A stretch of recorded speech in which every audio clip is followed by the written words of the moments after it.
It may be a small world, but it can also definitely be overwhelming, to say the least, when you're trying to pick where you should start your digital nomad journey. My name is Kristin Wilson, and this is my channel, Traveling with Kristin. I've been a digital nomad for almost 15 years, so living and working abroad for almost half of my life. And I've been faced with this question many times from people who are just getting started or planning their future as digital nomads. So I wanted to share with you my top 5 places to start your digital nomad journey.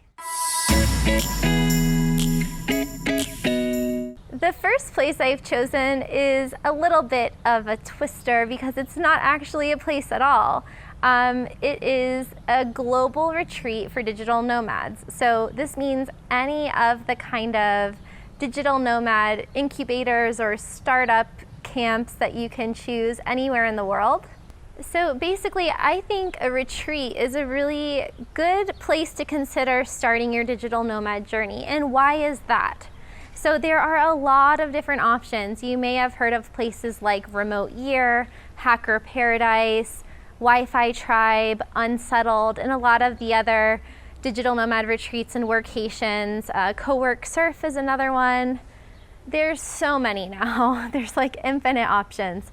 And I do like the idea of going to one of these, or even on a moving trip like the Nomad Cruise, for example, because if you're looking for other like-minded people, it's kind of a good comfort zone to be able to start your digital nomad journey where you don't have to necessarily feel like you're out there in the world alone. You can ask people questions and you can kind of see what other people are doing. Now, there is definitely a downside to this. So these are really fun ways to get to know digital nomads, and it can help you not feel alone, of course, but the main downside is that you could end up not working enough because there are a lot of inherent distractions that can occur. So you can either be super productive or swing the complete opposite direction and not get anything done because you're just socializing all the time. So that can be something to take care of. And also you could end up becoming a product of your environment in a negative way, and that you can get too many ideas or too much influence from the people around you. So I would only recommend this for people who don't have to work or are looking for ideas, or have a very strong current business or full-time job or very strong plan and sense of self, and that you don't think that you're going to necessarily get off track. So you can get inspiration from other people, but you're not going to completely lose yourself in the process, right? So global retreats and digital nomad workations is one good way to start your digital nomad journey, but like anything in life, it has its pros and cons. The second place is Bansko, Bulgaria, which is where I'm filming this video right now. And I have mentioned Bulgaria in some of my other destinations videos because it has super fast internet, it's super cheap, and it's really safe.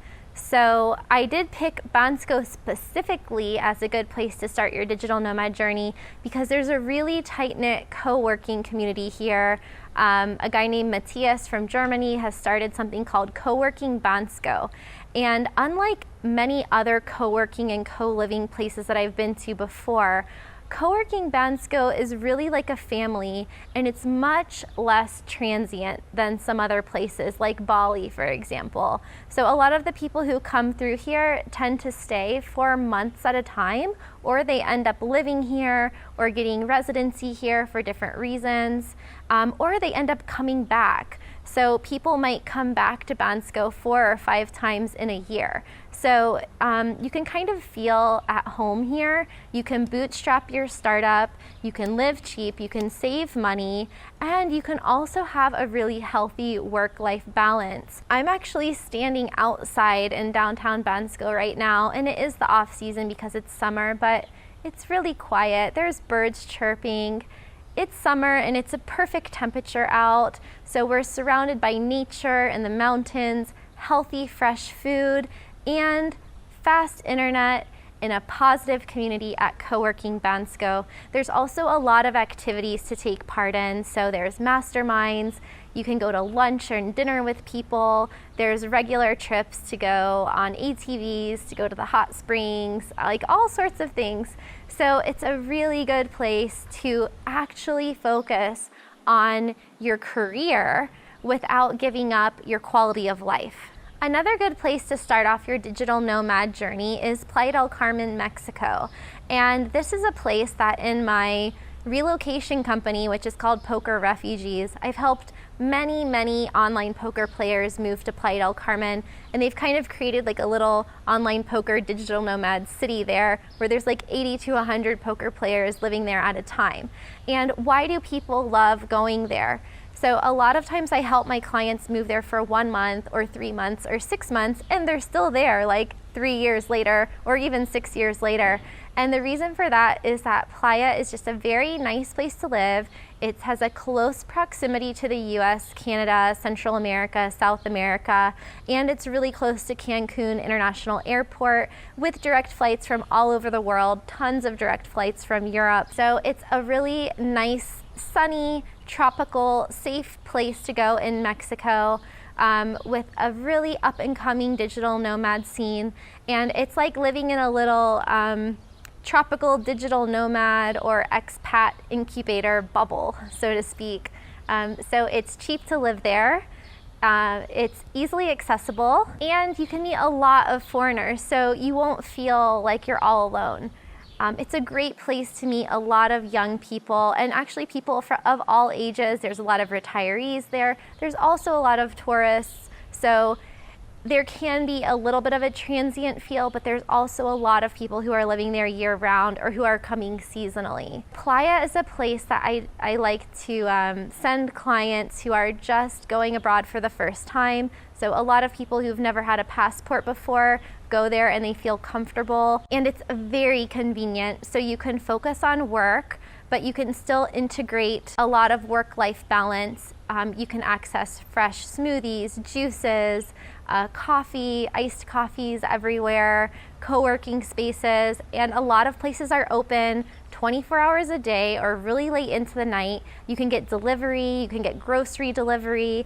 There's a company called Playa Express that will pretty much deliver anything you want. So this is something that I always look for in destinations for new digital nomads, because you can be successful and kind of be in control of your life without spending so much time and energy figuring out how to do things and getting around. You don't need a car, you can just walk, and it's a great place to be. The fourth place on my list is Chiang Mai specifically. Now, my friends know that Chiang Mai is not my favorite place in the world, but I'm one of the few people who don't spend at least some time there every year or go there regularly. The reason that I don't love it for myself is just probably that I haven't been there at the right times of year, because I like to go places during the shoulder season or the off season. But if you're there in season and it's not burn season, it's a great place to go as a digital nomad, because there's so many other digital nomads there. There's so many events. There's so much of a social scene. And it's like Playa del Carmen, it's super convenient in that you don't need a car, you can just walk around, everything is really concentrated in a small area, and I honestly think that Chiang Mai has more co-working places per square foot than like anywhere I've ever been.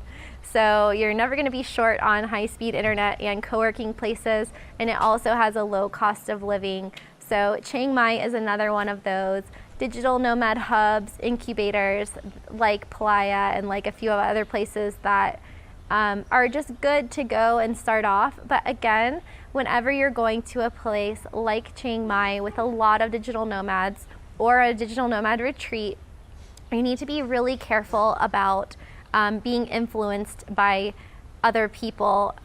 It's good to talk with them, find mentors, find masterminds, but make sure that you don't get off track and start bringing other people's ideas into your business and your life. So if you do go to a place like Chiang Mai, try not to get overwhelmed.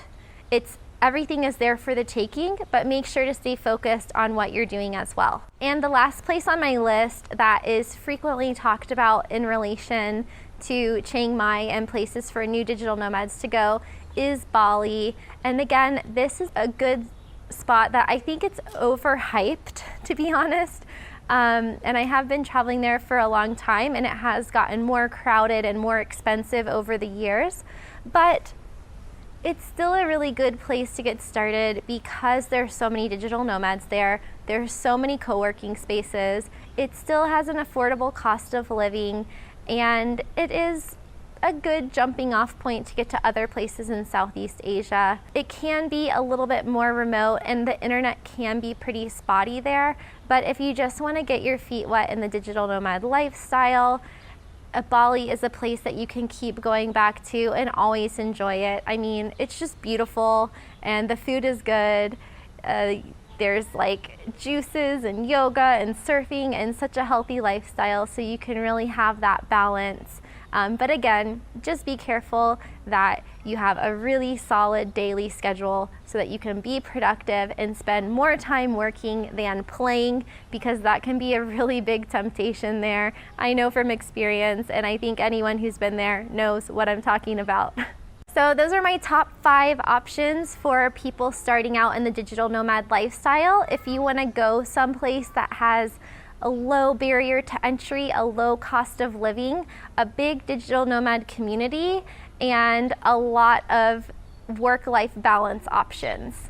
So now I'd love to hear from you guys. Where did you start your digital nomad journey? Or if you haven't started yet, what are some of the places that you're considering? Where are you thinking about going? And if you have any questions about any of the places I mentioned or places I didn't mention, as usual, let me know in the comments below and I'll make sure to answer. And if you're new to this channel, make sure to subscribe for weekly digital nomad tips and also the occasional travel video, vlog, live stream, or Q&A here on my channel, Traveling with Kristin. I really look forward to seeing you guys again soon. And if you're a new digital nomad and you want more one-on-one help from me, I'll also link to my Facebook group below, which is called Long-Term Digital Nomad Success, where we can carry on the conversation over there. See you guys next time, and bye from Bansko, Bulgaria.